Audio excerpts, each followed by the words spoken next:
Hello, good evening friends. तो हमारा जो प्री ओरिएंटेड जो एमसीक्यू सीरीज है हमारा जो चल रहा है उसका आज डे 3 है। ठीक है, तो आज फिर हम लोग 15 क्वेश्चन देखने वाले हैं और साथ साथ उनके अंदर जो कॉन्सेप्ट होगा उसको भी हम लोग समझेंगे, डिस्कस करेंगे। ठीक है, तो हमारा जो पहला क्वेश्चन है क्या है, विच of the following words was were added to the preamble of the Indian Constitution by the 42nd Constitution Amendment Act। ठीक है, ये जो कॉन्स्टिट्यूशन अमेंडमेंट एक्ट है ना, इसको थोड़ा इंपॉर्टेंट देख लेना, बिकॉज इस 42nd कॉन्स्टिट्यूशन अमेंडमेंट एक्ट को हम लोग मिनी कॉन्स्टिट्यूशन भी कहते हैं। ठीक है, रीजन ये रहा इसका मिनी कॉन्स्टिट्यूशन कहने का, क्योंकि इसके अंदर क्या है ना कि बाय 42nd अमेंडमेंट एक्ट के थ्रू हम लोगों ने कॉन्स्टिट्यूशन के बहुत बड़े पार्ट को अमेंड किया था। ठीक है, क्लियर। तो इस क्वेश्चन में मेरे लिए ये पूछा गया है हमारा कि जो हमारा जो 42nd अमेंडमेंट एक्ट हुआ था, ठीक है, तो उसमें मेनली कौन कौन सा वर्ड्स हमारा ऐड किया गया था प्रियम्बल के अंदर। ठीक, तो हमें ये पता है कि जो 42nd अमेंडमेंट एक्ट हुआ था उसके अंदर तो पहला ऑप्शन है socialist, second secular, third unity, fourth dignity. ठीक है, अगर आपने कभी प्रियम्बल मतलब अमेंडमेंट पढ़ा होगा, ठीक है, ठीक से पढ़ा होगा, तो आपको आराम से ये पता होगा कि यार डिग्निटी करके कोई वर्ड है ही नहीं प्रियम्बल के अंदर। ठीक, है डिग्निटी करके है, लेकिन वो 42nd अमेंडमेंट से कुछ नहीं लिया गया। ठीक है, अगर आपने कभी भी एक बार भी अच्छे से 42nd अमेंडमेंट एक्ट पढ़ा होगा तो आपको ये पता होगा कि डिग्निटी बोल के कुछ भी ऐड नहीं किया गया है। ठीक है, तो ये ऑप्शन मेरा एलिमिनेट हो जाता है। ठीक, तो मैं यहाँ से देख लूंगा और ऑप्शन 4 कहाँ पे है उसको मैं हटा दूंगा, तो ऑप्शन 4 यहाँ पे, ये मेरा कट गया। ठीक है, अब मुझे ये पता है कि सोशलिस्ट और सेक्युलर तो होगा ही होगा, बिकॉज बहुत बार सुना है, बहुत बार पढ़ा भी हम लोगों ने। ठीक है, तो थोड़ा सा भी अगर पढ़ा होगा आप लोगों ने तो आपको इजिली ये पता होगा कि सोशलिस्ट और सेक्युलर वर्ड तो ऐड हुआ ही हुआ था। तो मतलब क्या हमारा आंसर के अंदर 1 और 2 होगा ही होगा।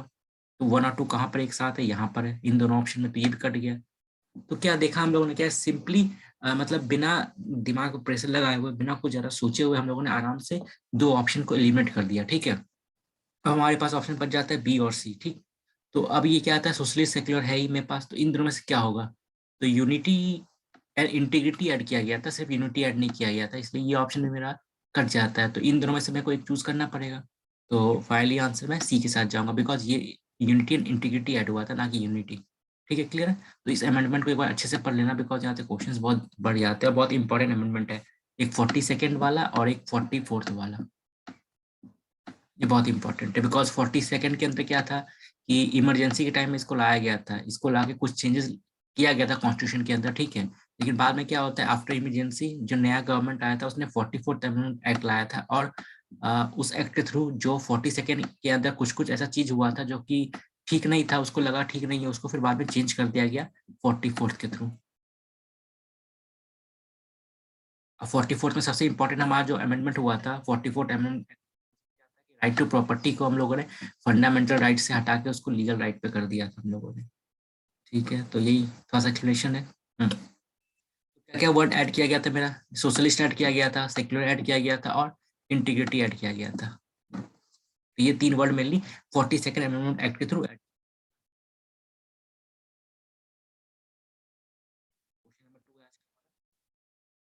With reference to the citizenship in India, consider the following statement. Only a citizen by birth and not a naturalized citizen is eligible for the office of the President of India. Option A. Second, one has to be an Indian citizen to contest for the membership of the parliament and state legislature। ठीक है, ये दो option हमारे पास है। तो मान लिया जाए कुछ नहीं आता है, ठीक है, फिर भी अगर थोड़ा सा भी अगर सेकंड स्टेटमेंट को देखोगे तो क्या लगेगा कि अरे ये बात तो सही है कि सिर्फ इंडियन सिटीजन के पास ही अधिकार होगा ना कि यहाँ के पार्लियामेंट के इलेक्शन में, एमपी के इलेक्शन में, एमएलए के इलेक्शन में खड़ा हो सके। फॉरेनर के पास तो यह होगा नहीं। तो नॉर्मल सा बात, ये तो सही होगा मेरा, क्योंकि फॉरेनर को तो अलाउ नहीं कर सकते ना हम खड़ा होने के लिए इंडिया के एमपी एमएलए के इलेक्शन में, तो सिर्फ इंडियंस को ये अलाउ है, तो ये तो मेरा होगा ही होगा टू। ठीक है, तो कोई नॉलेज नहीं है वैसे, सिर्फ एक जनरल कोई मतलब, जब अगर इस क्वेश्चन के अंदर अगर आपके पास पॉलिटी आपने पढ़ा भी नहीं है तब भी, अगर जनरल सेंस भी है ना तब भी आप जनरल सेंस के बेसिस पे ऑप्शन 2 को आपको पता है सही होगा। तो ऑप्शन 2 कहाँ कहाँ यहाँ पर है और यहाँ पर ऑप्शन 2 है। ठीक है, तो मतलब ये और ये इजिली आपका एलिमिनेट हो गया। ठीक है, अब इन दोनों में से देख लेते हैं। ठीक है, only citizenship citizen by birth, तो मतलब इसमें ये बोला गया है कि इंडिया के अंदर प्रेसिडेंट बनने का हक सिर्फ उन्हीं के पास है जो कि इंडिया में बॉर्न होते हैं या फिर इंडिया का सिटीजनशिप जो लेते हैं, उनके पास ये हक नहीं होता है। ठीक है, अब देखो यहाँ पे क्या होता है ना कि थोड़ा सा कॉन्शियस ये रह जाना जहाँ पर इस टाइप का वर्ड है ना ओनली करके। ठीक है, तो वहाँ पे थोड़ा कान खड़े कर लेना और दोबारा सोचना है। देखो ज्यादातर केसेस में क्या होता है, ओनली वाला चीज गलत भी होता है, लेकिन ये कोई यूनिवर्सल रूल नहीं है, ठीक है। तो बहुत बहुत चीज ऐसा होता है जो कि सिर्फ ओनली वहां पे सही हो जाता है, बट ज्यादातर केसेस में ये गलत होता है, ठीक है। इस केस में ये गलत है बिकॉज इन दोनों के पास हक होता है कि वो प्रेसिडेंट के इलेक्शन में खड़ा हो सकता है, ठीक है। तो इन दोनों में को मैं चूज करना पड़ेगा, तो मैं, क्योंकि मेरा पहला गलत है तो ऑप्शन बी मेरा सही हो जाएगा। तो देखते हैं, ऑप्शन बी सही है। India both a citizen by birth, USA के अंदर होता है, यूएसए के अंदर ये रूल है कि वहाँ क्या प्रेसिडेंट वही बन सकता है जो कि यूएसए में जिसका बॉर्न हुआ, ठीक है। मतलब जिसका जन्म यूएसए के अंदर हुआ है वही सिर्फ यूएसए का प्रेसिडेंट बन सकता है, बट इंडिया में ऐसा नहीं है। इंडिया में जिसने मान लो कि मतलब एक टाइप से इंडिया का सिटीजनशिप अडॉप्ट कर लिया, वो भी इन फ्यूचर जाके खड़ा हो सकता है।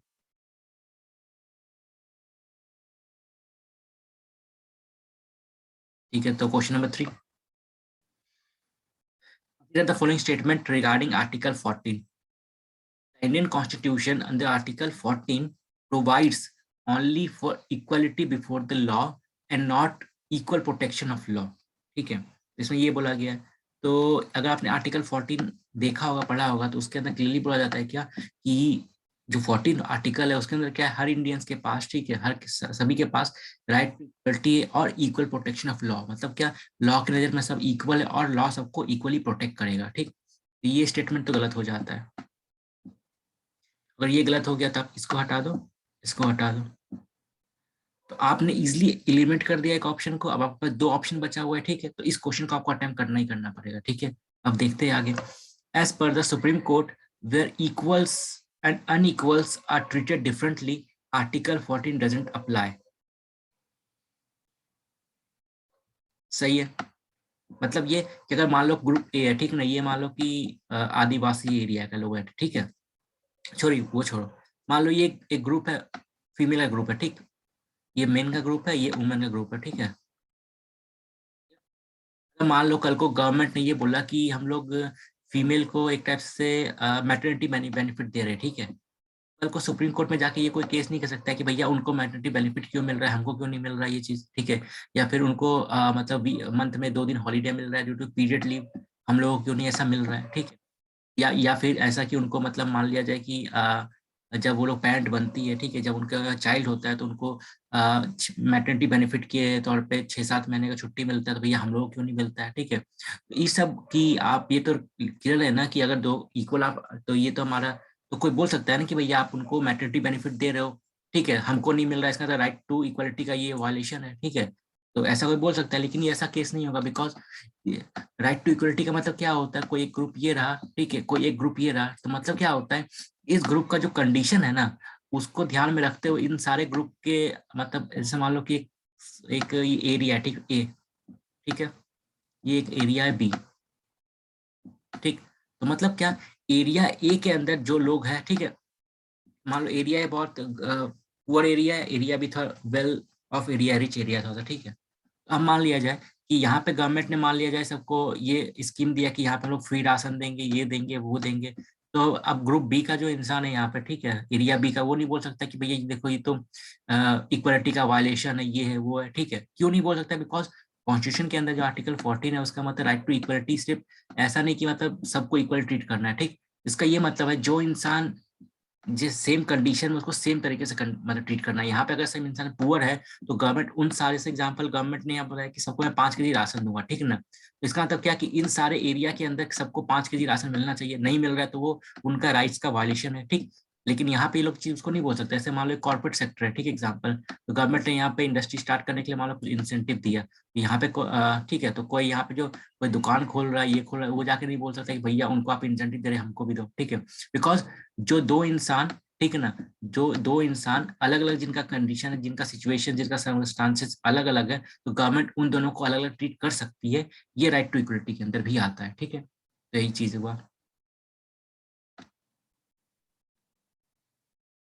तो ये वही सुप्रीम कोर्ट का ऑर्डर ये रहा ना कि जहां पर equals and unequals are treated differently, जो लोग इक्वल है, मतलब ये 2 आदमी इक्वल है, ठीक है, और ये 2 आदमी अनइक्वल है, ठीक, तो गवर्नमेंट इन दोनों को अगर एक एक जैसा ट्रीट कर रही है और 2 अनइक्वल इंसान को एक जैसा ट्रीट कर रही है, तो वो एक राइट टू इक्वलिटी का वायलेशन नहीं है, ठीक है। तो इस केस में मेरा ऑप्शन बी सही हो जाता है। नेक्स्ट क्वेश्चन तो वही भी है। वो ये a rich person and a poor person cannot be treated similarly for a particular scheme। मतलब क्या गवर्नमेंट क्या ट्रीट कर रहा है, एग्जाम्पल जनधन वाला स्कीम, ठीक है, ये सबको एक्सीडेंटल कवरेज गवर्नमेंट 2 लाख का देगा।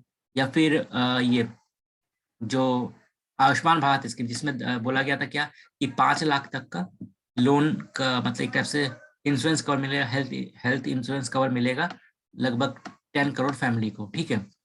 अब ये 10 करोड़ फैमिली मतलब क्या कि जो पुअर लोग हैं उनको गवर्नमेंट ट्रीट कर रहा है अकेले, स्पेशल ट्रीटमेंट दे रहा है, ठीक है। तो वही बोला गया क्या कि गरीब को और अमीर को गवर्नमेंट अलग अलग ट्रीट कर सकता है, उसमें राइट मतलब इक्वालिटी या कुछ वायलेशन नहीं हो सकता है। तो क्वेश्चन 4 देखते हैं फिर। तो विच of the following provisions can be amended bye simple majority of parliament.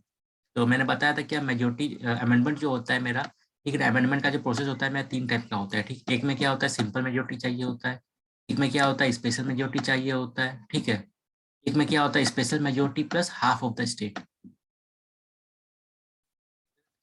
क्या बोला गया, इनमें से इन चारों में से ऐसा कौन कौन सा अमेंडमेंट है जिसको हम सिंपल मेजोरिटी के साथ मतलब पास कर सकते हैं, ठीक है। तो देखते हैं admission of establishment of new states, ठीक। अगर आप करंट अफेयर्स को फॉलो कर रहे हो तो आपको क्लियरली पता होगा क्या कि जैसे एग्जांपल ले लिया जाए कि जब तेलंगाना बना था हमारा, ठीक है, तो उस समय गवर्नमेंट ने कुछ भी, ठीक है, मतलब कोई कॉन्स्टिट्यूशन अमेंडमेंट नहीं लाया था, कोई बिल पास नहीं हुआ था, ठीक है, सिंपल अमेंडमेंट हो गया था हमारा, ठीक है। तो ये होगा, ये होगा। देखो इन चारों में देख लेते हैं पहले हम लोग की मतलब क्या होने का चांसेस है 100%, ठीक। अभी हाल ही फिलहाल में 1 साल पहले गवर्नमेंट ने चेंज किया था क्या कि सुप्रीम कोर्ट के अंदर जो जजेस का संख्या था 31 से बढ़ा के 34 कर दिया था, ठीक है, including chief justice of India, ठीक।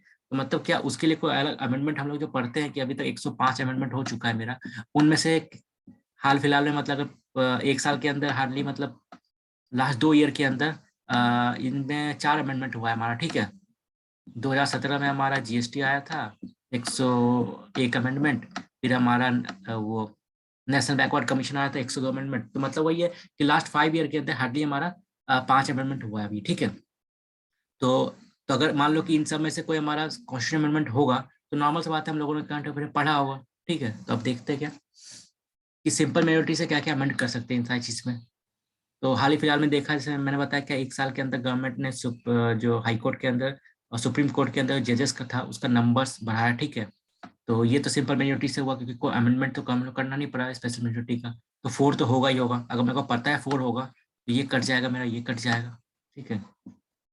और जो लैंग्वेज वगैरह का बात होता है, ठीक ना, तो उसको इम्प्रूव करने के लिए भी, उसको अमेंड करने के लिए भी कि ये लैंग्वेज आप यूज कर लो, ये कर लो, तो बहुत ही मामूली बात है। तो उसके लिए उतना मतलब वो बिल्डअप नहीं करना है कि कॉन्स्टिट्यूशन को अमेंड करना पड़ेगा या फिर बहुत बड़ा अमेंडमेंट मेरे को चाहिए, ठीक है, फुल मेजोरिटी के साथ। तो सिंपल सा काम है ये चीज, ठीक है। जब 2 भी होगा तो 4 और 2 कहाँ पे मेरा, यहाँ पर, तो ऑप्शन मेरा हो जाएगा डी।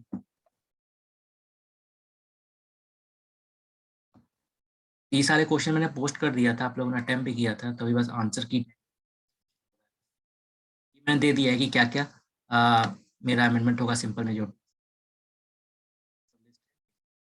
लैंग्वेज का यूज करना हो गया, ठीक ना, ऑफिशियल लैंग्वेज का यूज करना, और हमारा सिटीजनशिप्स हो गया, ठीक है। तो आपने इसे देखा हो गया कि अभी गवर्नमेंट ने सीए लाया था, ठीक है, सिटीजनशिप अमेंडमेंट एक्ट।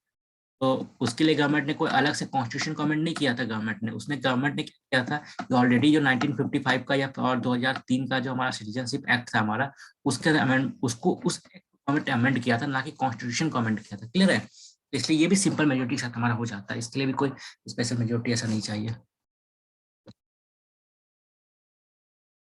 या हाल ही फिलहाल में दिल्ली गवर्नमेंट का जो रूल लाया था, ठीक है, उसकी लेफ्टिनेंट गवर्नर को जरा पावर देने के लिए, तो उसमें भी सिंपल मेजोरिटी से पास हुआ था। तो ये सब न्यूज़पेपर फॉलो अप कर रहे हो तो आपको क्लियरली पता चल गया होगा। तो अगले अगले क्वेश्चन पे जाते हैं हम लोग, क्वेश्चन नंबर 5।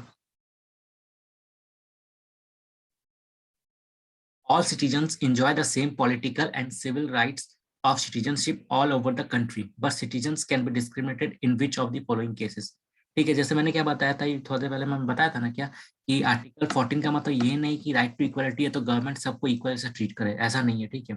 जिसका कंडीशन दो इंसान, ठीक है, जिसका कंडीशन एक जैसा है, गवर्नमेंट उन इक्वल इंसान को, ठीक ना, इक्वल वे में ट्रीट करेगी, लेकिन दो इंसान जो अनइक्वल है उसको गवर्नमेंट अनइक्वल वे में ट्रीट कर सकती है, ठीक है। ये है इक्वलिटी का मतलब, क्लियर, इंडियन कॉन्स्टिट्यूशन के अकॉर्डिंग। तो इसमें ये बोला गया है, जैसे एग्जांपल मान लीजिए कोई एरिया है हमारा, ठीक है, गवर्नमेंट को वहाँ लगता है कि नॉर्मल क्या होता है कि हम लोग कॉन्स्टिट्यूशन में क्या लिखते हैं कि आर्टिकल 15 कहता है गवर्नमेंट किसी भी जेंडर के हिसाब से, किसी भी रीजन के हिसाब से किसी को डिस्क्रिमिनेट नहीं कर सकती है, ठीक है। लेकिन मान लो कोई मान लो गांव के एरिया में कोई जॉब है, ठीक है, एग्जांपल गवर्नमेंट वहाँ वैकेंसी निकाला, लेकिन उसका जरूरत क्या है कि लोकल लैंग्वेज आना चाहिए वहाँ पे, ठीक है। तो उस कंडीशन में गवर्नमेंट वहाँ पे लोकल लैंग्वेज का वो प्रोविजन वहाँ पे डाल सकती है, ठीक है। और वो चीज, वो राइट टू इक्वालिटी का वायलेशन नहीं होगा, क्लियर। तो ये तो क्वेश्चन वही बोल रहा है हमारा कि all citizens enjoy the same political and civil rights of citizenship all over the country, but citizens can be discriminated in which of the following cases, when parliament prescribe resident with in a state as a condition for employment. तो parliament अगर law बना के बोल दे कि भैया इस area में मतलब एक टाइप से जो रहने वाले लोग हैं सिर्फ उस एरिया में वही रह सकते हैं, ठीक, जैसे एग्जांपल ले लिया जाए, आर्टिकल 19 हमारा क्या बोलता है कि भैया इंडिया कोई भी इंसान इंडिया किसी कोने में भी जाके रह सकता है, जा सकता है, क्लियर है। लेकिन वो पहले क्या था, जेके में नहीं जा सकता था जम्मू एंड कश्मीर में, ठीक है। अभी के टाइम में भी क्या है कि वहां पर जम्मू एंड कश्मीर में कोई जमीन नहीं खरीद सकता है, कोई सेटल नहीं हो सकता वहां पे। हिमाचल प्रदेश में भी कोई सेटल नहीं हो सकता, उत्तराखंड में भी कोई सेटल नहीं हो सकता आउटसाइड का, ठीक है। सेम हमारा नॉर्थ ईस्ट के अंदर में भी, अरुणाचल प्रदेश के अंदर, नागालैंड के अंदर, तो मतलब ये मणिपुर के अंदर, मिजोरम के अंदर भी सेम हमारा रूल ऐसा ही है, ठीक है, कि बाहर का कोई भी इंसान जाके वहां सेटल नहीं हो सकता है, क्लियर है। तो वो सब मीम मटेरियल अच्छा था मीम बनाने के लिए कि अब जम्मू कश्मीर में 370 हट गया तो जाके लोग जमीन खरीदेंगे रहेंगे, तो ऐसा कुछ नहीं होने वाला है, बिकॉज वो एरिया में भी 6 शेड्यूल के अंदर प्रोटेक्टेड है। सिर्फ जम्मू कश्मीर ही नहीं, उसके अलावा भी हिमाचल प्रदेश, उत्तराखंड हमारा, ठीक है, उसके बाद हमारा सिक्किम हो गया हमारा, ठीक है, उसके बाद फिर ये मणिपुर हो गया हमारा, अरुणाचल हो गया हमारा, असम हो गया हमारा, मिजोरम हो गया हमारा। तो इन एरिया में भी क्या है, कोई भी आउटसाइडर वहां जाके सेटल नहीं हो सकता है, ठीक है। तो ये रहा, तो 1 तो होगा ही मेरा, ठीक है। अगर मेरे को पता है 1 होगा ही होगा तो ये मेरा ऑप्शन एलिमेंट हो जाता है, ठीक।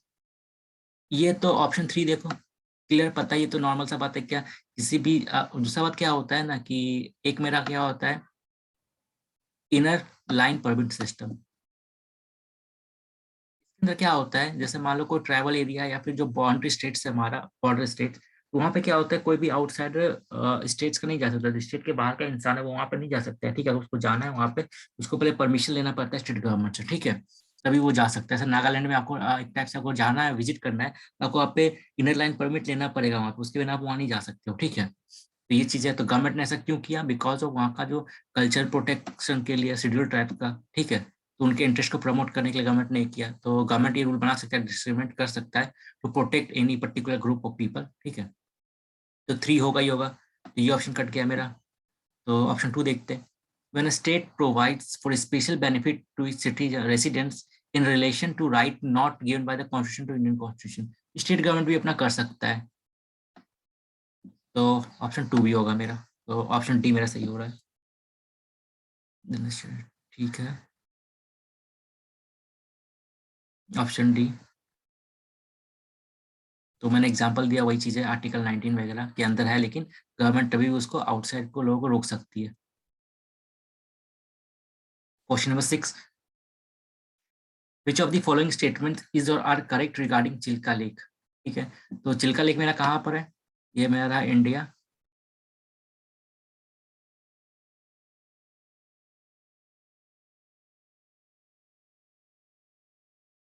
ये रहा उड़ीसा, उड़ीसा के अंदर मेरा चिल्का लेक आता है। तो इट एशिया के अंदर क्या है ना कि एशिया का सबसे बड़ा है, ठीक है, और वर्ल्ड का सेकेंड लार्जेस्ट, पहला यूएसए के अंदर है, सेकेंड लार्जेस्ट हमारा बैकिश वाटर लेक है। इसको लेगून भी कहते हैं, लेगून मतलब ये होता है, ऐसे मान लो कि समुद्र है, ठीक है, ये समुद्र है यहाँ से, और ये हमारा इंडिया का लैंड है, ठीक है। तो मेनली क्या होता है, यहाँ पे मान लो एक छोटा टुकड़ा लैंड का हो, और तीसरी जो लैंड है, ठीक, वो क्या कर रहा है कि पानी को डिवाइड कर रहा है, ये समुद्र का पानी हो गया, यहाँ पर एक समुद्र का पानी यहाँ पे हो गया, एक टाइप से इसको लेगून कहते हैं हम लोग, ठीक है। तो ये हमारा क्या, हाँ सही बात है, एशिया का सबसे लार्जेस्ट बैकिश वाटर लेक है, लेगून भी है, ठीक है हमारा। ये अगर आपने पढ़ा होगा आराम से तो आपको पता होगा, इन्वायरमेंट के अंदर भी देखा होगा इस चीज को, और ज्योग्राफी के अंदर भी पढ़ा होगा हमारा चिल्का लेक के बारे में, ठीक है। कि चिल्का लेक के आसपास ही हमारा क्या है ना कि सबसे बड़ा जो डॉल्फिन टर्टल, टर्टल का हमारा सबसे ज़्यादा ब्रीडिंग वहीं पर होता है हमारा। ऑलिव रिडली टर्टल, हाँ वही नाम है मेरा, ऑलिव रिडली टर्टल। तो वर्ल्ड का सबसे ज्यादा जो मतलब एक टाइप से जो ब्रीडिंग होता है वहीं पे होता है, चिल्का लेक के आसपास। तो ऑप्शन 1 मेरा सही है, ठीक है, ऑप्शन 1 सही है, तो ये मेरा एलिमिनेट हो गया, ये एलिमिनेट हो गया, ठीक है। अब देखते हैं second, it is one of the largest habitat of the Gangetic dolphin in the world.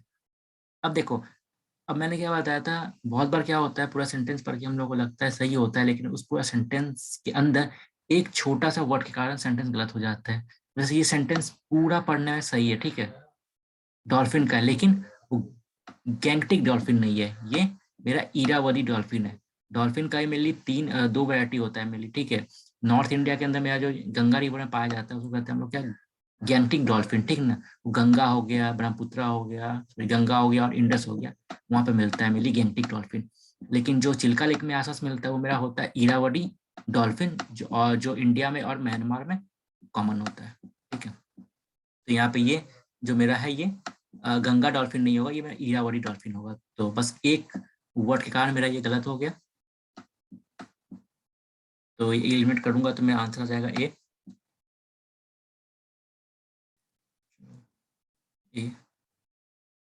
Irrawaddy dolphin. Consider the following statements regarding national emergency, ठीक है। नेशनल इमरजेंसी जब बोल रहा है तो ये बहुत बार मैंने डिस्कस कर लिया, लेकिन फिर भी क्या होता है बता दे रहा हूँ क्या। इमरजेंसी जो मेरा होता है, ठीक है, उसको मेनली 3 टाइप का इमरजेंसी होता है मेरा। एक होता है नेशनल इमरजेंसी, ठीक है, एक होता है मेरा स्टेट इमरजेंसी जिसको हम लोग प्रेसिडेंट रूल भी बोलते हैं, ठीक है, एक मेरा होता है फाइनेंशियल इमरजेंसी, ठीक। नेशनल इमरजेंसी जो होता है वो आर्टिकल 352 हो गया मेरा, स्टेट वाला 356 और ये 360। फाइनेंशियल इमरजेंसी इंडिया में कभी लगा नहीं है आज तक कभी भी फाइनेंशियल इमरजेंसी इंडिया में नहीं लगा है, ठीक है। तो ये हो गया मेरा नेशनल इमरजेंसी। क्या होता है कि इसका 2 केस होता है। पहला क्या, कि जब बाहर से किसी कंट्री ने इंडिया पर अटैक किया हो या फिर इंडिया के अंदर ही लोगों ने हथियार उठा लिया हो गवर्नमेंट के खिलाफ, ठीक है, उस केस में नेशनल इमरजेंसी लगाया जा सकता है। तो इसके बारे में देखना है क्या, approval of parliament is necessary for the revocation of the national emergency. क्या इमरजेंसी जो खत्म करने के लिए क्या पार्लियामेंट से अप्रूवल लिया जाता है? तो अगर आप लोगों ने नेशनल इमरजेंसी कभी पढ़ा हो, ठीक है ना, तो ये पक्का आप लोगों ने पढ़ा होगा क्या वहाँ पे, कि लगाने के लिए तो क्या होता है ना, जब नेशनल इमरजेंसी लगाना होता है तो उसके लिए पार्लियामेंट से अप्रूवल लेना पड़ता है, लेकिन उसको रिवोक करने के लिए पार्लियामेंट से अप्रूवल नहीं लेना पड़ता है। प्रेसिडेंट का जब मन होता है तब उसको हटा सकता है वो, ठीक है। तो ये तो ऑप्शन मेरा गलत हो गया, ठीक है, क्लियर। तो ये गलत हो गया तो मेरा ये कट गया, ये कट गया। तो सेकंड देखते हैं क्या, maximum time period for the operation of national emergency is 3 year.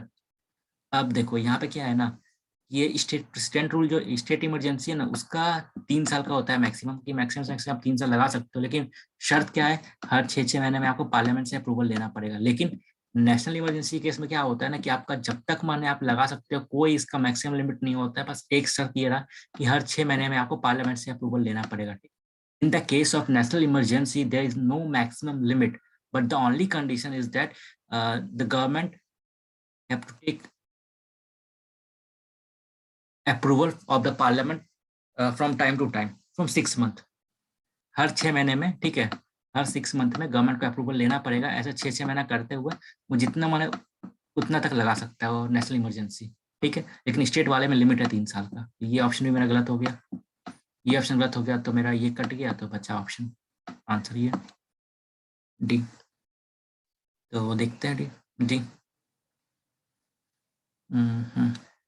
Emergency continue for 6 month and can be retain to indefinite period. मतलब जब तक मन तब तक गवर्नमेंट का लगाते रहे, बस कंडीशन ये कि हर 6 मंथ में अप्रूवल करते रहे। Question 8, which of the following statement in the context of the preamble of Indian constitution is not correct. तो प्रियम्बल्स के रेफरेंस में देखा जाए तो इन सब में से कौन सा सही नहीं है, ठीक है।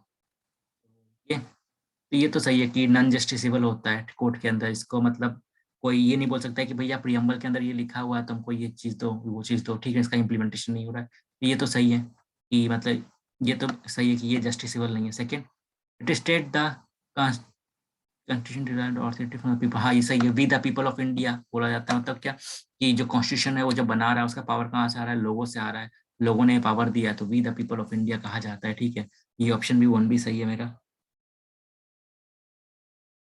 Second, it specify the objective of constitution, हाँ, क्योंकि हमारा कॉन्स्टिट्यूशन ऑब्जेक्टिव क्या है, सोशलिस्ट होना चाहिए, लिबर्टी होना चाहिए, इक्वालिटी होना चाहिए, सब चीज बातें लिखी है। कॉन्स्टिट्यूशन का ऑब्जेक्टिव क्या है वो प्रीएम्बल के अंदर है, ये भी सही है, ठीक ना। तो ये it is the source of power to legislature, ये सही नहीं है हमारा, ठीक। क्योंकि क्या होता है, जो प्रीएम्बल जो हमारा है ना, वो ना तो लेजिस्लेचर का पावर का सोर्स होता है, ना तो उसको रोकता है, मतलब क्या, ना तो गवर्नमेंट को कोई पावर देता है, ना तो गवर्नमेंट के पावर को कर्टेल करता है, ना तो रोकता है। क्लियर है, ये इस कंडीशन में क्योंकि नॉट करेक्ट पूछा है, इसलिए ये नहीं है। तो राइट आंसर सी होगा, क्योंकि नहीं है जो पूछा है। ये रहा देखो,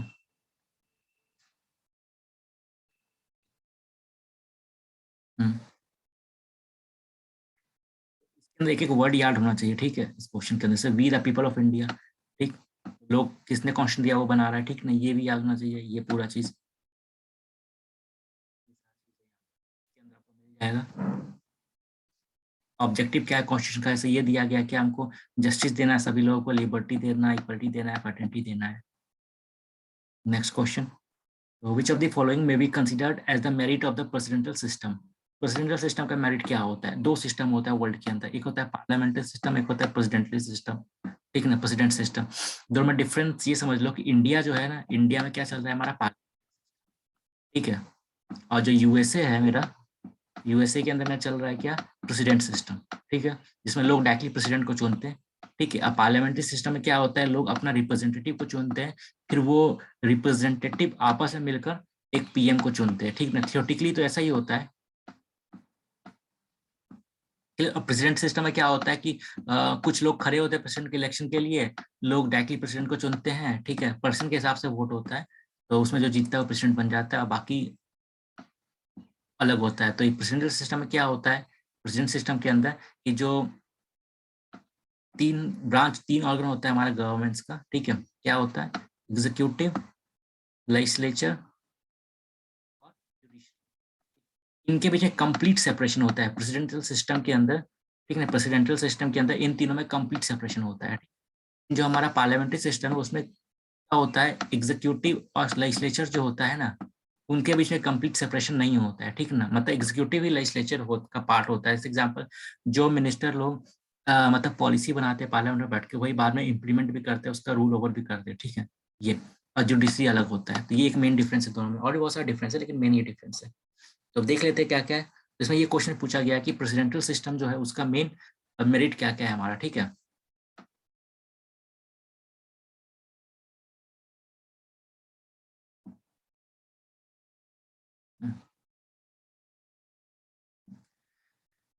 रिस्पॉन्सिबल गवर्नमेंट, हाँ,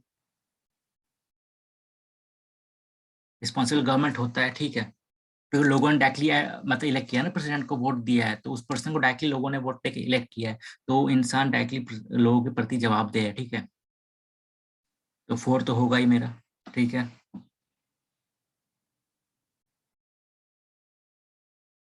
नहीं नहीं, एक सेकंड, ये पार्लियामेंट, ये प्रेसिडेंट का सिस्टम का नहीं है हमारा, ये डेमोक्रेटिक वाले का है। अच्छा, एक सेकंड रुको, क्या पूछा है इसमें, करेक्ट पूछा है ना, विच of the following may be considered merit of the, हाँ मेरिट पूछा है, ठीक है, प्रेसिडेंट का। देखो, वायरल रिप्रेजेंटेशन मेरा, ठीक। अब देखो मेनली क्या होता है कि डेमोक्रेटिक वाले में क्या होता है, जो पार्लियामेंट्री सिस्टम होता है उसमें क्या होता है, हर रीजन के लोगों को, हर मतलब क्लास के लोगों को, मतलब एक टाइप से कैंडिडेट आते हैं वहां से, तो वहां पे ज्यादा, मतलब प्रेसिडेंशियल सिस्टम में क्या होता है कि जो डाइवर्सिटी कम होता है, ठीक ना, मतलब जो लोग इलेक्ट होके आते हैं ना, उनके बीच डाइवर्सिटी कम होता है। लेकिन जो पार्लियामेंट्री सिस्टम उसमें क्या होता है, क्योंकि हर एरिया के लोगों को वोट देने का अधिकार मिलेगा, हर एरिया में अलग अलग डाइवर्सिटी के लोगों के पास खड़े होने का अधिकार मिलेगा, ठीक है। तो पूरा 545 लोग चुन के आएंगे, तो उनकी डाइवर्सिटी ज्यादा होगा, तो यहाँ पे वाइडर रिप्रेजेंटेशन ज्यादा होगा मेरा, ठीक है। तो वाइडर रिप्रेजेंटेशन किसका, मतलब एक टाइप से फीचर्स है, वो मेरा पार्लियामेंट्री का है, ठीक है, पार्लियामेंट्री में ज्यादा वाइडर रिप्रेजेंटेशन होता है, ये प्रेसिडेंशियल सिस्टम का तो पार्ट नहीं है, ठीक है। तो इसको हटा दो, वन हटेगा मेरा, वन हटा तो ये और ये चला गया मेरा, ठीक है। सेकेंड, सेपरेशन ऑफ पावर होता है, अभी मैंने एक्सप्लेन किया है कि यहाँ पर एग्जीक्यूटिव, लेजिस्लेचर, जुडिशरी में कंप्लीट सेपरेशन होता है, लेकिन पार्लियामेंट वाले में कंप्लीट सेपरेशन नहीं होता है, तो ये तो है मेरिट प्रेसिडेंटल का, ठीक है, तो ये तो होगा ही थ्री दोनों में, ठीक है। सेकेंड, रिस्पॉन्सिबल गवर्नमेंट, तो सिंपल सा बात है, क्या जो हमारा पार्लियामेंट्री सिस्टम होता है वो ज्यादा रिस्पॉन्सिबल होता है गवर्नमेंट लोगों के प्रति, बिकॉज उसको फिर जाके इलेक्ट होना है, डायरेक्टली लोगों को उसके साथ वोट भी लेना है, ठीक है। और दूसरा चीज, लोगों के बीच में रहना है, वोट लेना है, ठीक है, और इसलिए वो ज्यादा एक टाइप से ज्यादा रिस्पॉन्सिबल होता है। ज़्यादा डाइवर्सिटी होता है तो अलग अलग लोगों के, डाइवर्स लोगों का जो व्यू पॉइंट होता है उसमें इंक्लूडेड होता है, ठीक है। ये ज़्यादा रिस्पॉन्सिबल जो है मेरा ये पार्लियामेंट्री सिस्टम का पार्ट है, ना कि प्रेसिडेंशियल का, ठीक है। तो ऑप्शन ए होगा मेरा 9 में, तो देख लेते हैं। ये मैंने दे दिया है। प्रेसिडेंशियल सिस्टम का क्या क्या मेरिट होता है, स्टेबल गवर्नमेंट होता है। जैसे पार्लियामेंट्री वाले में क्या होता है कि ये मिनिस्टर है, ठीक ना, एग्जाम्पल कल को मन हुआ तो उस मिनिस्टर को ने रिजाइन दे दिया, गवर्नमेंट को चाहिए मतलब 50% चाहिए, ठीक है। तो लेकिन क्या हुआ कि क्योंकि उस लोगों ने रिजाइन कर दिया, इसलिए क्या हुआ, गवर्नमेंट गिर गया। तो इसके अंदर कोई स्टेबिलिटी नहीं होता है। लेकिन प्रेसिडेंशियल वाले में क्या होता है कि एक बार इलेक्ट हो गया तो पूरा काम पूरा करेगा ही करेगा। उसको ऐसा ऐसा नहीं कि प्रूफ करना पड़ता है पार्लियामेंट के अंदर। तभी तो यूएसए के अंदर जो स्टार्ट हुआ था हमारा 1776 के अंदर प्रेसिडेंशियल इलेक्शन, अभी भी अगर देखा जाए तो 76 80 ऐसे करके देखा जाए तो हर 4 साल में आज भी हो रहा है, ठीक है। जैसे 2016 में हुआ, 20 में हुआ, फिर 24 में होगा, फिर 28 में होगा। तो 4 साल में कंफर्म है, 4 साल में ही होगा, उसके पहले नहीं हो सकता है वहाँ पे, क्योंकि वहाँ स्टेबिलिटी ऑफ गवर्नमेंट होता है प्रेसिडेंशियल सिस्टम के अंदर। पर पार्लियामेंट्री में क्या होता है कि मतलब क्योंकि बहुत सारे लोग मिलकर गवर्नमेंट बनाते हैं तो कोई भी अपना सपोर्ट वापस ले सकता है। तो क्या होता है कि हमारा पार्लियामेंट्री सिस्टम का जो सबसे बड़ा डिमेरिट यही होता है कि यहाँ पे स्टेबल गवर्नमेंट नहीं होता है, अनस्टेबल गवर्नमेंट होता है, ठीक है। पॉलिसीज यहाँ पे फिक्स होता है, ठीक। क्योंकि क्या होता है, प्रेसिडेंट अपना काम रहता है, ठीक है, प्रेसिडेंट अपना करते रहता है। प्रेसिडेंशियल सिस्टम के अंदर क्या होता है कि जो प्रेसिडेंट होता है ना, वो डेली बेसिस पे जाके मतलब अपना लोअर हाउस अपर हाउस में बैठेगा नहीं, वहाँ के पार्लियामेंट में जाके वो बैठेगा नहीं, ठीक है। पार्लियामेंट वहाँ अलग होता है, क्लियर। वहाँ का जो प्रेसिडेंट होता है वहाँ के पार्लियामेंट का पार्ट नहीं होता है, वो अपना अलग रहता है। तो इससे फायदा क्या होता है, जो पार्लियामेंट अपना काम कर रही है, ठीक है, क्लियर। तो जो भी नया चुन के आएगा तो अपना पॉलिसी को कंटिन्यू करते रहेगा। तो वहां पे क्या होता है, प्रेसिडेंशियल सिस्टम के अंदर जो गवर्नमेंट चाहे कोई भी आए, लेकिन जो पॉलिसी होता है ना उसके अंदर डेफिनेट रहता है, वो कंटिन्यूसली चलते रहता है। लेकिन पार्लियामेंट्री में क्या होता है, गवर्नमेंट चेंज हुआ, पॉलिसी चेंज हुआ। तो ये इसका मेरिट है प्रेसिडेंशियल सिस्टम का। डीमेरिट भी हमने देख लिया है, मतलब इसका पार्लियामेंट्री वाले का सेपरेशन ऑफ पावर हमने ऑलरेडी डिस्कस कर दिया है। और वहाँ पे क्या होता है प्रेसिडेंशियल वाले में कि लोगों ने इलेक्ट कर दिया कि इसको प्रेसिडेंट को वोट दे दिया। अब वो प्रेसिडेंट क्या है, अपना गवर्नमेंट चलाने के लिए अपना एक्सपर्ट को अपॉइंट करता है, ठीक है। तो इसलिए क्या होता है, प्रेसिडेंशियल सिस्टम के अंदर क्या होता है, जो गवर्नमेंट जो चलाता है वो एक्सपर्ट के थ्रू चलाता है। लेकिन पार्लियामेंट्री वाले में ऐसा नहीं होता है। कोई भी इंसान मतलब अगर इलिटरेट भी है, कुछ भी है, ठीक है, तभी वो क्या हो रहा है कि चुन के आ रहा है, वो वोट वो आ जाके कल को मिनिस्टर हो गया, ठीक है। इस टाइप से होता है। तो यहाँ पे एक्सपर्ट के द्वारा नहीं होता है यहाँ पे पार्लियामेंट्री वाले में। प्रेसिडेंट वाले में क्या होता है, एक्सपर्ट लोग गवर्नमेंट चलाता है। जैसे एग्जांपल कनाडा का देख लिया जाए, वहाँ पे क्या है कि जो डिफेंस में खुद काम किया वो डिफेंस मिनिस्टर है, ठीक है। आईटी सेक्टर का इंसान वहाँ पे आईटी मिनिस्टर, इस टाइप का चीज होता है, ठीक है। इंडिया के अंदर तो मतलब जो पार्लियामेंट्री सिस्टम होता है तो वहाँ क्या होता है, आज ये मिनिस्टर अगर मान लो डिफेंस का है तो कल वही मतलब आईटी वाला बन जाता है, कल वही लॉ वाला बन जाता है। तो मतलब सबको सब कुछ आता है इस टाइप से। डीमेरिट ऑफ ये देख लेना अपना, ठीक है। नंबर 10। देखो एक्सप्लेन करने के लिए बहुत कुछ एक्सप्लेन कर सकता हूँ, लेकिन फिर वीडियो लंबा बहुत हो जाएगा तो वो ठीक नहीं होगा ना, फिर आप लोग भी बोर हो जाओगे। तो question 10, consider the following statement regarding preventive detention under article 22। तो प्रिवेंटिव डिटेंशन क्या होता है मेरा, दो टाइप का होता है।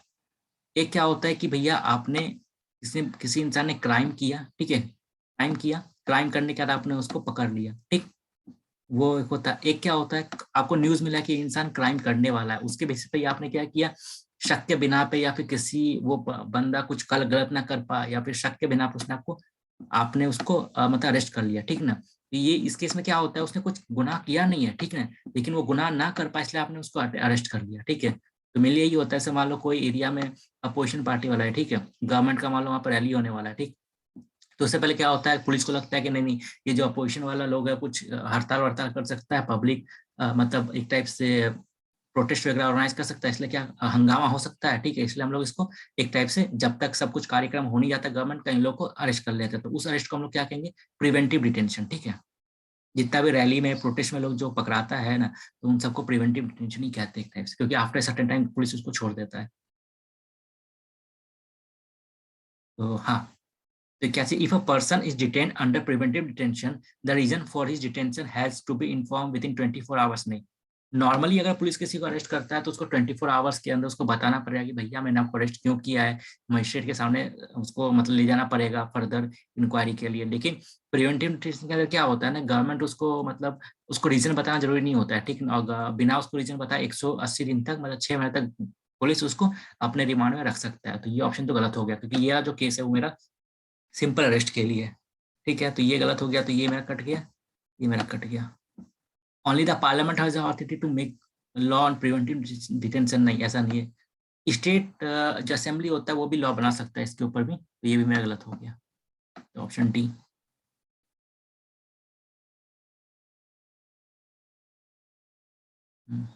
तो क्वेश्चन नंबर 11 देखते हैं फिर।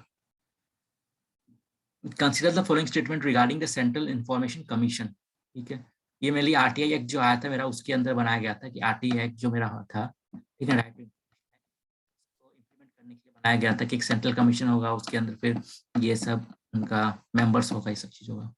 तो it consist of a chief information commissioner and not more than 10 information commissioner, 11th का वो। तो नॉर्मल सा अगर आपने पढ़ा होगा तो आपको ये पता होगा, देख, लेकिन छोड़ दो, ये देखते हैं हम लोगों ने। ठीक है, हाल देखते हैं option 2, the chief information commissioner shall hold the office for a term of 5 years। ठीक है, अब देखो ये चीज मेरे को कुछ नहीं आता इन सब में से, ठीक है, मैंने लक्ष्मीकांत नहीं पढ़ा है, मैंने इंडियन पॉलिटी बिल्कुल भी नहीं पढ़ा है, लेकिन मैं मान लो कि न्यूज़पेपर पढ़ रहा हूँ, ठीक है ना, तो आज से लगभग 1 साल के अंदर में ही, ठीक, गवर्नमेंट ने आरटीआई एक्ट के अंदर अमेंडमेंट लाया था। ठीक है, अमेंडमेंट क्या था, पहले क्या था कि हर जो चीफ इंफॉर्मेशन कमिश्नर था उसका 3 साल का टर्म फिक्स था। ठीक है, मतलब 3 साल ऑफिस होल्ड करेगा, एक बार अपॉइंट हो गया 3 साल होल्ड करेगा ही करेगा, ठीक, ये था रूल। लेकिन 1 साल के अंदर ही गवर्नमेंट ने कुछ महीने पहले ही गवर्नमेंट ने एक रूल चेंज किया, उसमें ये डाल दिया कि भैया वो जमाना गया कि जब आपका फिक्स टेन्योर होता था, ठीक है, अब से ये होगा कि आप कितना साल तक आपका जॉब रहेगा, ठीक है, प्लस कितना सैलरी आपको मिलेगा, क्या आपका बेसिक फीचर्स रहेगा, वो सब चीज गवर्नमेंट डिसाइड करेगा। ठीक, क्लियर। तो पहले वो रूल था कि भैया 3 साल मिलेगा ही मिलेगा सबको, लेकिन अब वो क्या हुआ, चेंज हो गया, गवर्नमेंट को पसंद हुआ कि भाई ये जो इंसान आ गया वो ठीक है, इसको मैं 3 साल दे देता हूँ, फिर वो रिटायर हो जाएगा तो दूसरे वाले को 4 साल दे सकता है, किसी को 2 साल दे सकता है, तो गवर्नमेंट डिसाइड करेगा पूरा। ठीक है, तो वही ऑप्शन 2 देख लो। तो अगर करंट अफेयर्स फॉलो कर रहे हो तो ये न्यूज आराम से हो जाएगा, क्योंकि ये रिसेंटली गवर्नमेंट ने अमेंड किया है।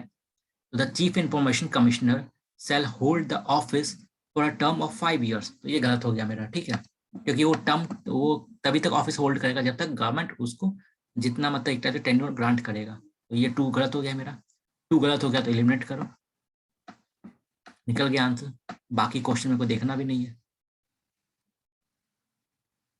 ठीक है, ये वाला गलत है, बिकॉज जो मैंने बताया ना कि गवर्नमेंट डिसाइड करेगा सब कुछ, कितना सैलरी मिलेगा नहीं मिलेगा। पहले ये था कि वो उसका मतलब वैल्यू जो था वो पूरा मतलब इक्वल था, स्टेटस उसका चीफ इलेक्शन कमिश्नर के बराबर, लेकिन अब नहीं रहा बिकॉज गवर्नमेंट ने अमेंड कर दिया उसको। इसका क्रिटिसिज्म भी बहुत सारा हुआ था कि गवर्नमेंट ने जो उसका मतलब पावर था उसको रिड्यूस कर दिया, प्लस अब वो उतना फ्रीडम से काम नहीं कर पाएगा तो इन्फॉर्मेशन नहीं दे पाएगा, तो वो सब चीज। नंबर 12 देख लेते हैं हम लोग, तो ये बोला 2019 के अंदर अमेंड हुआ था मेरा। Question number 12. Consider the following statements regarding financial emergency. The proclamation of financial emergency is passed by simple majority. ठीक है, option 2, proclamation of financial emergency can be invoked by the parliament by special majority। नहीं, अब ये तो national emergency जो इतना बड़ा होता है, ठीक है, उसमें भी पार्लियामेंट का अप्रूवल नहीं चाहिए उसको हटाने के लिए, रिवोक करने के लिए, इसमें क्यों चाहिए। 2 तो मेरा गलत हो गया, 2 अगर गलत हो गया मेरा, ये हटाओ ये हटाओ, क्लियर। उसके बाद जब मैंने जब वो बताया तब मैंने वहाँ ये भी बताया था कि इंडिया के अंदर आज तक भी फाइनेंशियल इमरजेंसी नहीं लगा है, ठीक है, कभी नहीं लगा है। ये ऑप्शन भी मेरा गलत हो गया, मेरे पास सिर्फ ये बचा, तो ये मेरा सही आके देखता। क्वेश्चन 13 देखते हैं।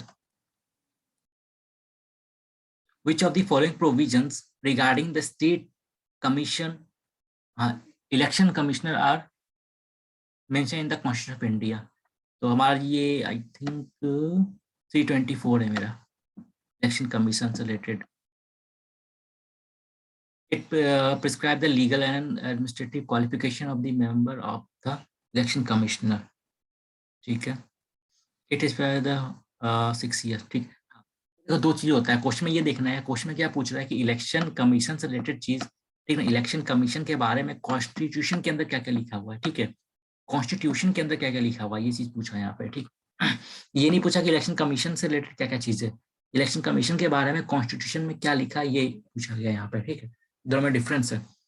डिफरेंस ये रहा क्योंकि बहुत चीज क्या होता है कि हम लोग कॉन्स्टिट्यूशन के बनने के बाद उसको अलग एक्ट बना के हम लोगों ने कुछ पावर उसको बाद में दिया, तो वो कॉन्स्टिट्यूशन का पार्ट नहीं हो जाएगा, ठीक है। फिर तो देखते हैं, it prescribe the legal and administrative qualification for the member of इतना। तो नहीं, ऐसा नहीं है।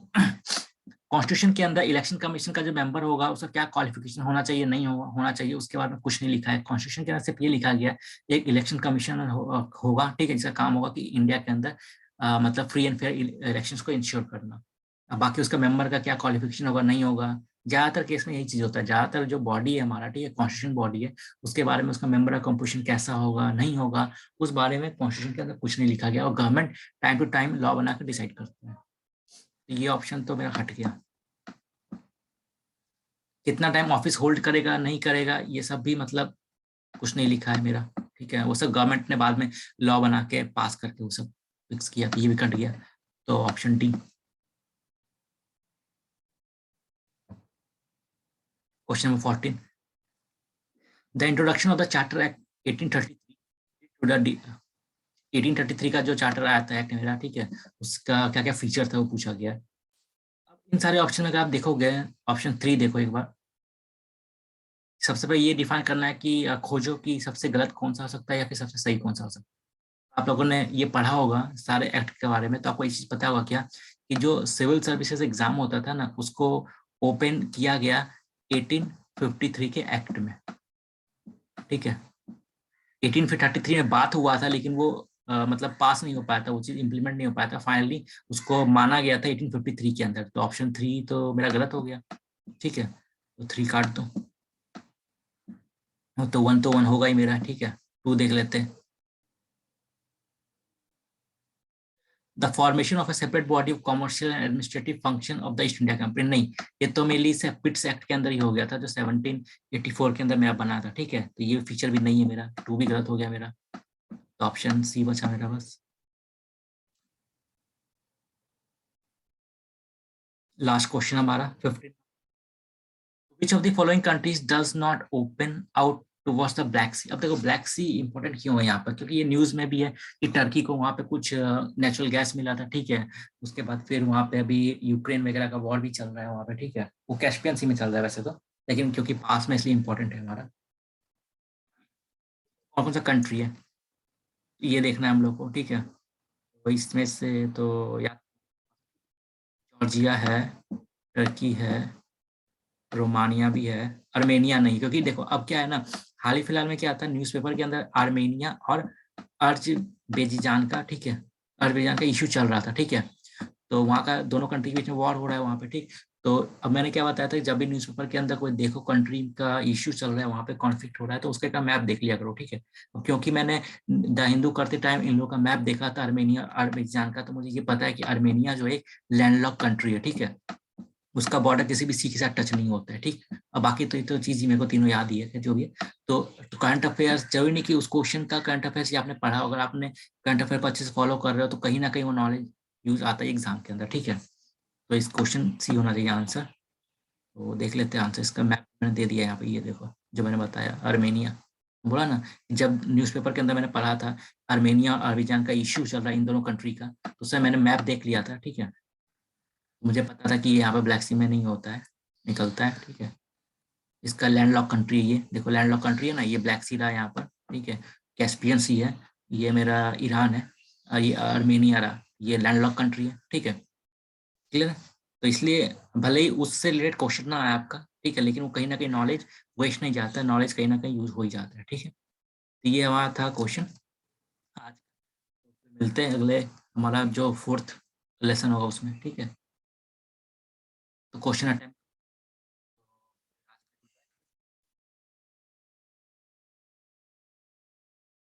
और फिर अभी बजट आने वाला, इकोनॉमिक सर्वे आने वाला है, तो जैसे ही वो आता है फिर हम लोग उसके ऊपर भी क्लास करेंगे, ठीक है।